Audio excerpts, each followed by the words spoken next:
Pagpasensyahan nyo na po yung buhok ko kasi normal na po sa akin yung ganyang magulo kasi gulo ng utak ko. Parang si Batang Kubos, magulo ang kanyang pahula. Gulo-gulo.com. Parang buhok ko, gulo-gulo.com. I'm coming home, I'm coming home. Tell the Yan po ang aming isa sa mga tourist spot dito. Yung mga cactus na hindi ko alam. Yan yung cactus. Cactus everywhere. Ito naman po ay galing Argentina. Sana all ganito kalaki. Argentina. Pero sa amin kasi yung Argentina, kinakain eh. Hinahaluan pa nga ng itlog. Yan, may cactus. Magsisimula na po tayo sa paghuhuli ng cactus. Pili lang kayo. Pamay na lang dyan kung sino may gusto ng cactus. Ayun. Ma-amaze po kayo kung gaano sila kalalaki. Siguro 100 years, charot. Ayan.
Sana all ganito kalaki.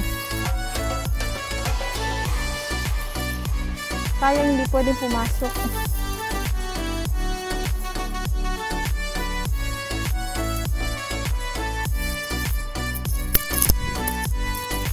Iikutin ko kayo dito sa mga cactus na to. Ito naman po ay mga cactus na mga mabababa. Ay, yung kanina doon, yung cactus ay matataas. Ayun. Yun po ay cactus din na ayaw ko kung anong klaseng cactus. Pero cactus din po yun. Tsaka yan, tinan mo. Pag yan po, ito kaya gawin nating upuan sa bahay. Papayag ba kayo na ganitong upuan nyo? Ipapadala ko to sa Pinas. Yan. Sana all malaki. Ayun, tinalian na lang para tumayo. Sobrang laylay na. Sobrang... May mahaba pa oh. Nakikita nyo ba? Ito eh, sinara kasi nila oh. Dati pwede pumasok, ngayon hindi na.